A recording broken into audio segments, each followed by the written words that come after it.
everybody. This is Dr. David P. Perrodin, and welcome to the Week 5 Fireside Chat for Educational Leadership 655, Pupil Services and Nondiscrimination with Viterbo University in La Crosse, Wisconsin.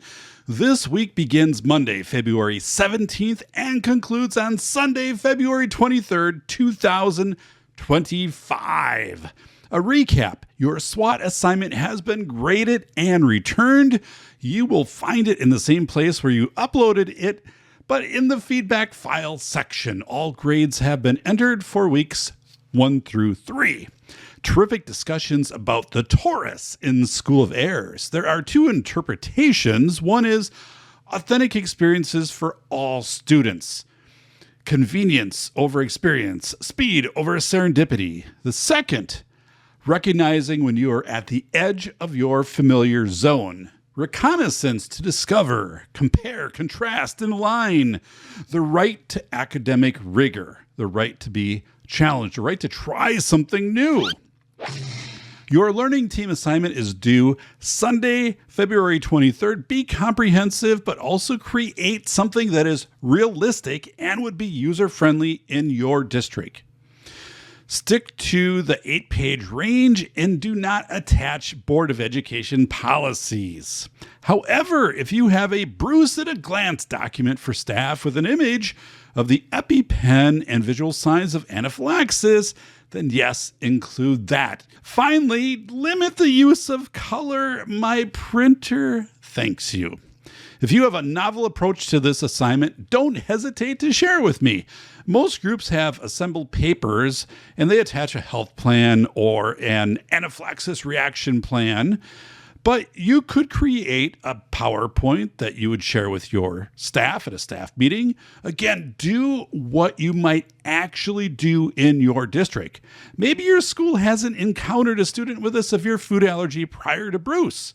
So in that instance, you'd need to emphasize core knowledge about food allergies. On the other hand, maybe your school already has students with similar allergies, in which case your energy might be better spent on educating people about protocols. Contemporary issues. Naloxone in schools, or Narcan.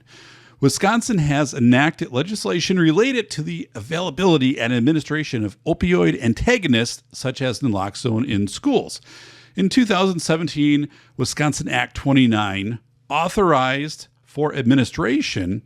So basically, the act permitted school bus operators, employees, and volunteers to administer opioid antagonist, which could be Narcan, the generic form naloxone, to individuals appearing to experience an opioid-related overdose. Training requirements: individuals authorized to administer these medications must receive training approved by the DPI. Liability protection: the Act provides civil immunity to those who administer opioid antagonists in good faith during emergencies, protecting them from legal repercussions unless their actions constitute gross negligence or willful misconduct. Again, that was 2017 Wisconsin Act 29. Then in 2023, Wisconsin Act 194 came on the scene and kind of refined things, offering civil immunity expansion. And that was enacted in April of 2024. That legislation, again, Wisconsin Act 194, extends civil immunity to schools, designated personnel, and medical professionals who provide or administer opioid antagonists in school settings. So that's important to note, right? But let's talk about this. Designated personnel, medical professionals who provide or administer opioid antagonists in school settings. What if a student administers it? What if a 17-year-old junior administers the Narcan, which is readily available in the health cabinet in the hallway where the AED and the first aid kit is, administers that to someone they perceive is having an overdose? So would that protection extend to that student? Per this, it wouldn't. What if a child discovers opioids on the playground and passes out? What would the staff response be to that? Again, what if it was a student who was grabbing this Narcan, right, or someone who wasn't trained maybe a parent who was on the scene and administering it. So there's some fuzzy places in here. Parental consent. The Act specifies that civil immunity applies regardless of whether authorization was given by the pupil's parent or guardian or by the pupil's physician, advanced practice nurse, prescriber, or physician assistants. Some guidance from the Department of Public Instruction. Stocking opioid antagonists. While not mandated, schools are encouraged to stock opioid antagonists to respond effectively to potential overdoses on school property. So let's just say Narcan, right? So, and again, the generic form is Naloxone. The question is, so they're permitted to do that, but they're not funded to do that. So it's an unfunded kind of mandate, right? So is county health picking that up? Is the school paying for that? Are you going to the Lions Club? Is there a fundraiser? How are you doing that? A 2-dose package of Naloxone nasal spray typically costs between $134 and $160, which is significantly more expensive than it was just 5 years ago. Over the counter, $30 to $45. Again, you could get this stuff for like $10 Naloxone 5 years ago. And it expires in 2 to 3 years. Another thing is it cannot be kept in freezing conditions. So if you think you're going to, put Naloxone on a school bus and the school bus is outside overnight, right, in freezing conditions, that's not going to work. Or if it's outside in a playground area. So there are some factors to this. Training resources. The DPI provides approved training materials for school personnel, bus operators, and volunteers to ensure proper administration of opioid antagonists. So we emphasize that a lot in this week's module. And I think, again, some of our core questions are who funds this? And then also, where are you placing these items? Because you have to make sure you're keeping them out of a freezing area. Some schools, use like vending machines for Naloxone. I know this sounds kind of crazy, but you can Google it and you'll find these things. And there's this question too, and I might bring this up later, but what if somebody is going to the vending machine or the area where the Naloxone is instead of calling 911 and they don't make it there and they perish? Does the school have liability because they put this resource out there, yet this person went to this resource instead of calling 911? I don't know. These are questions for your school attorney, but I think there are questions of liability that you need to ask and where you feel a comfort level with that in your Board of Education. Now, with that said, I think this is an area to definitely move forward with if you haven't already as a school district. It was Beth who wrote last year there were 80,000 opioid overdose deaths in America, and I think 1,500 in Wisconsin. Understand your district's approach to alcohol and other drugs, right? So is it punitive? Is it more on the rehabilitation side? What does this look like in a manifestation determination meeting or expulsion hearings? Inventory your resources. Again, I will share that kind of K-12 scope and sequence document later in class, but would you be able to respond if your board asked you to present, okay, from K-12, what do we do for alcohol and drug abuse awareness and education, like at the different levels? I'm not sure you'd be able to answer that, right? Unless you actively go and you do this inventory. And what does that look like for younger students versus older students? Younger students who might come across this accidentally, right? So school resource officers, another kind of contemporary issue happening right now. In January, a Milwaukee County judge ordered Milwaukee Public Schools to implement SROs in school buildings by February 17th. Wow. The order requires 25 SROs to be in place. So again, as a pupil service director, now that's Milwaukee, but as a pupil service director, what's your stance on this? I mean, we had a lot of movement in school districts across the state of Wisconsin in 2020 regarding whether or not SROs would be on campus. So what is your philosophy on that? How are you informing your Board of Education? Also, what is your training methodology? For example, Bart Barta, who is known as the autism cop, and I spoke about Bart during my 2019 PBS presentation. He is a retired police officer and works with police departments on how to have successful and effective interactions with people with autism, especially students with autism. So, I believe he was in Wisconsin and did some trainings recently in our state. So again, as a pupil services director, understand that position and maybe understand the history of your district and SROs. A lot of districts kind of changed their positions and pretty rapidly in 2020. So how are these decisions being informed? How resilient are they? And again, what does your policy look like for that? Be familiar with Board of Education, family, student, and community sentiment about SROs in schools. This will be examined from many perspectives. So SROs in schools, are they there to respond if there's school shooters? Are they there for enforcement of substantial violation of code of conduct or for student welfare? Mitigating and properly responding to and investigating drugs on campus, and also education and student protection from targeted deep fakes extortion. ABC News had a segment where it was parents of a teenager who died by suicide after sextortion scam urged him to take his life, right? So they're telling people, have these tough conversations in schools, right? If students are the recipient of sextortion, like what they can do, who they can contact, because it's very isolating, it's very frightening. A Michigan teenager, Jordan DeMay, was the victim of a census act, his mother said. The FBI and children safety watchdog groups say Jordan's story is one that is being played out among teens and adolescents at an alarming rate, and they say parents, teachers, and caregivers need to be prepared for it. And the thing is, right, this is not a question on the YRBS. Shoutouts, Elisa, talking about the Bagel from School of Air. She wrote, teaching the Bagel by pushing students out of their comfort zones is a way to help address any fears or unexpected events. So many times, especially with students with anxiety, a parent's initial reaction is to protect their child. I've seen so many times that protecting their child turns their child's world into a mini bagel. Once this happens, the child often stops coming to school and becomes so crippled with anxiety.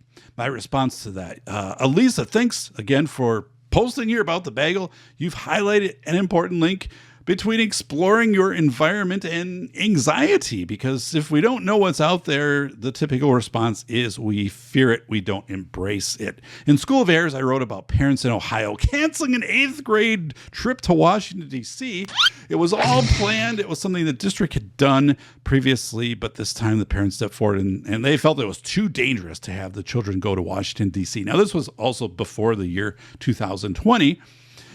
So they put an end to it. Now, what the message there, right, is if the message to the kids is Washington, D.C., our nation's capital, is too dangerous, so don't go there. In addition to that, right, the world is dangerous. You can't explore the world.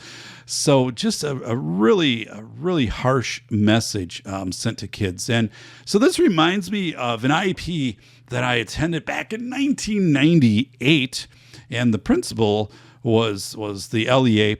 The parent, at that time, the district was expanding its use of this phenomenal thing known as the internet. And the parent repeatedly said, I do not want my daughter to have access to the internet because of all of these bad things that are out there on the internet. And the principal was saying, hey, it's part of our world now. Everybody is going to be interacting with the internet.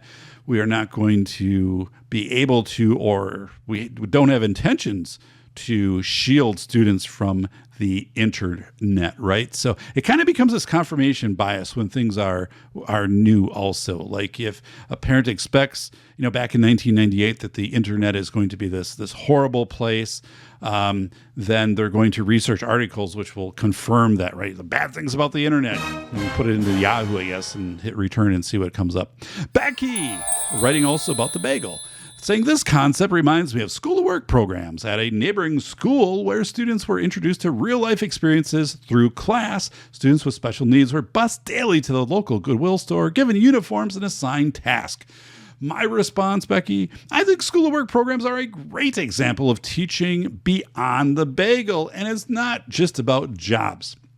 Recreation is a key part too. When I worked for the School for the Blind in Janesville, high school students preparing for graduation spent a few weeks in what was called the Life House, which was a ranch house next to the campus. And students were in charge of deciding what their meals were going to be and the chores, but they also had this whole recreation component. What might they have on TV or music, or were they going to go out as a group and go bowling, for example? And it seemed like the community activities and kind of the recreation part was the most challenging part of that experience for kids. So again, from my perspective, yes, I mean, have kids interact authentically, but don't forget the recreation component, because it's also a big part, and work that into your post-secondary transition plan.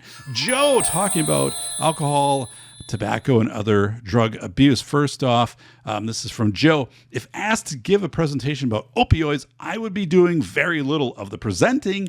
There are county health officials and others that are extremely knowledgeable about this problem and the recommendation for placing Narcan in public places. My response to you, Joe, I really like your approach of involving local experts like the county health officials to address opioids. Local experts, right? That you're not bringing somebody in from 900 miles away to give a presentation. And that is just the presentation. There's nothing else kind of with it. So you're bringing in your county health officials. I like that. A year ago in the superintendent legal issues course that I instructed, a superintendent shared that he also gave a presentation alongside community health officials. But one thing that was a little bit different to help get a better flavor for the community, to be more informed, he went out on some police ride-alongs during the day and then also at night. And that helped him to get a better concept of what was happening. And one of the things that he said is the police were pointing out, here is a school parking lot, and here's like an off-ramp, and people will come to this parking lot at 1 a.m., and there will be drug transactions happening in this parking lot, which was literally 80 feet from a playground for a K-4 school. So, wow. Also, we have recent state legislation, which we just talked about, which does open the door for opioid antagonists in schools. So, again, as you're having these discussions and county health officials, kind of figuring out like where are these things in the county? Where are these things in the community? Some communities have them available outside of post offices, right? Outside of other county buildings. What does this look like? Where are they? And what does that look like also for your school district? How does it align with your district's mission? So good question. Beth, your Board of Education Pupil Services presentation. You shared that if you were to present to the Board of Education, you would want them to be informed that 80,000 people a year in the U.S. die from opioid overdoses, and nearly 1,500 in Wisconsin alone, more than 4 overdose deaths per day. So my response to that is, wow. I know in my perception, there is no clear or cohesive plan at the community, state, or federal level to combat this escalating crisis. Schools have Narcan, and that's crucial. But again, we don't have a cohesive plan to attack this. And those numbers are staggering, right? That 80,000, that's twice the number of people who die in car crashes per year, for example. So as I was going through that, and trying to kind of wrap my head around this, it feels overwhelming, but it also cannot be ignored.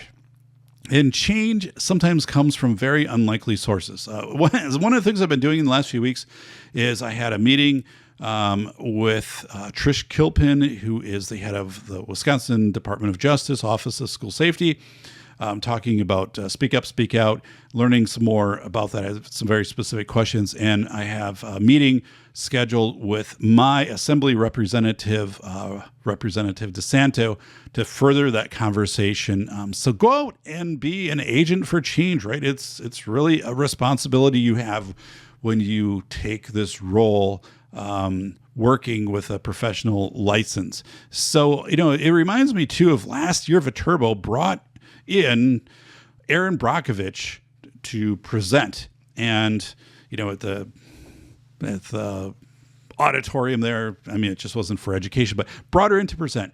So, but a little bit, Erin Brockovich, a legal clerk and environmental activist, became a significant agent of change through her investigation of groundwater contamination in Hinckley, California by Pacific Gas and Electric Company, PG&E. Her relentless efforts uncovered that PG&E had polluted the town's water supply with hexavalent chromium, a toxic chemical leading to severe health issues for residents. Her work resulted in a landmark $333 million settlement in 1996, one of the largest direct action lawsuits in U.S. history. The point being there of nobody would have thought that a legal aid could have evoked this much change and impact. And I think any of you have the potential to go forward and lead a efforts that gain traction and gain power and lead to change. So never underestimate that and where change can begin. Looking ahead to week 5 in MOODLE, child trafficking, English language learners, migrants, and homeless students. Child grooming is increasing and outpacing staff professional development. Human trafficking has been reported in all 72 counties in Wisconsin last year. ELL, identify your resources and connect with districts that have been through changing populations. Obvious things such as language accessible websites and documents. MPS, Milwaukee Public Schools. There's a quick reference guide to Afghan culture that was provided by a previous student. Very well done. It's in class. Check it out. Presidential administrations will convey their positions on migrants. Review, again, Lodi's policy on ICE agents has been posted before. Understand your district's policy and then understand how people are interpreting that policy and possibly other position statements put out by the Board of Education or by your administration. Homeless students have become lost during remote learning. After the pandemic, a lot of kids just never returned to school. And there are a lot of students out there who nobody knows really where they are. The assumption is right that they are at home. What professional development is provided to staff?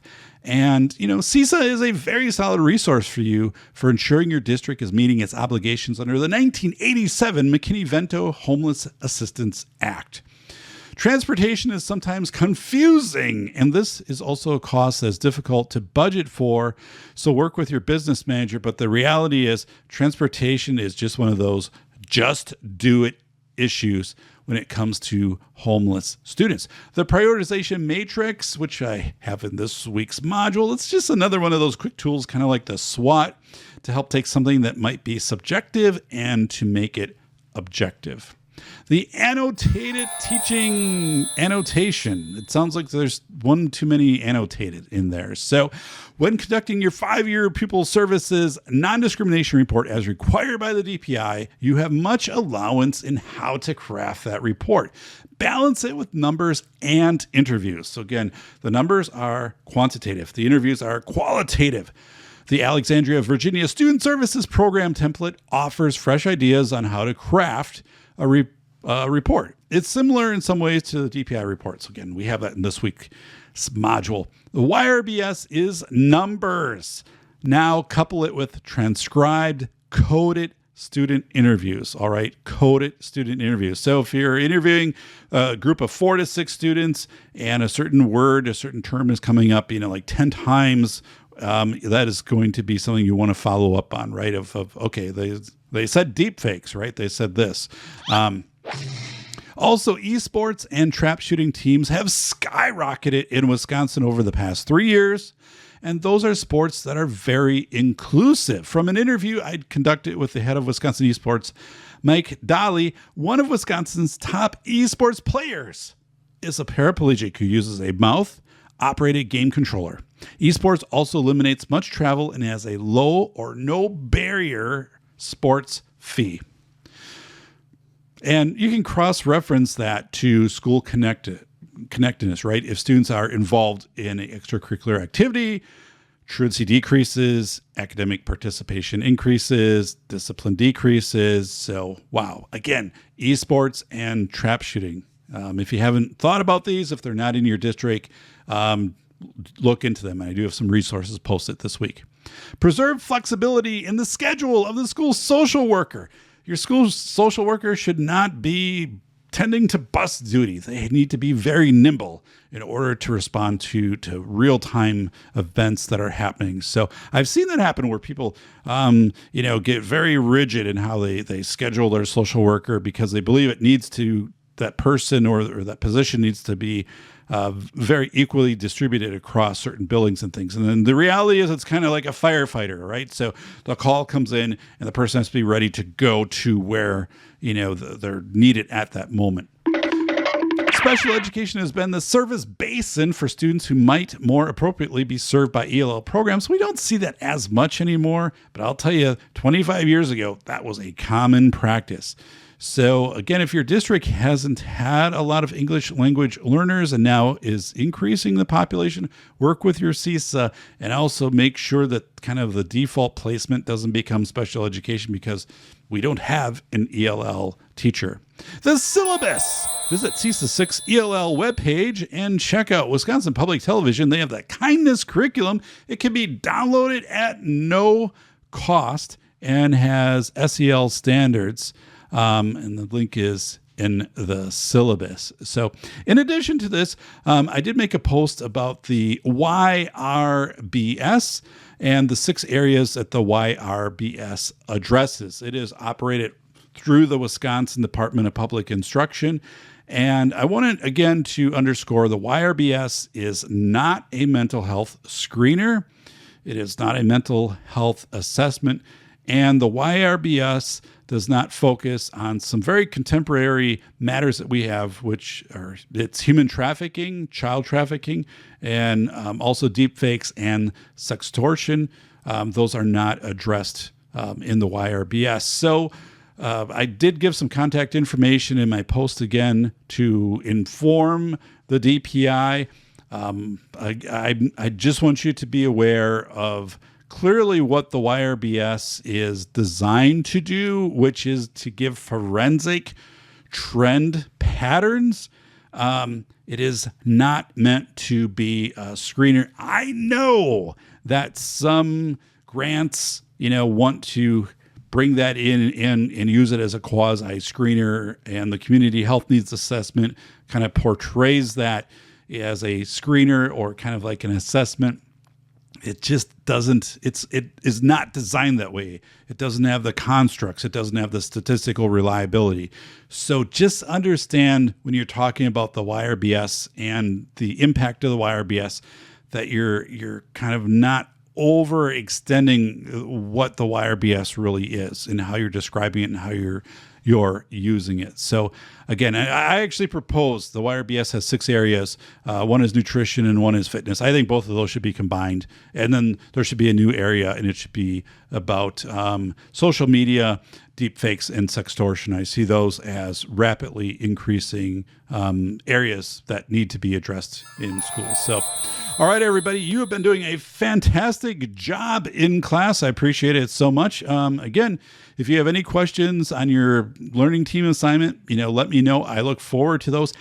And the key with those assignments is to produce them as if you were producing them in your district for your staff. Don't produce them for me. Produce them for your staff. If there's a Bruce that moves into your district in a month, you will have that insight of going through that process and already having thought through a lot of these things. And I will share with you that students in previous classes have contacted me a year later, 2 years later, and said, we had a student move in with a severe allergy to X, Y, or Z. And because we went through this process as a group, I already knew where to kind of hit the ground running, know the people to contact, and kind of a template, and kind of have my mind wrapped around this. And that is the purpose of this, right? So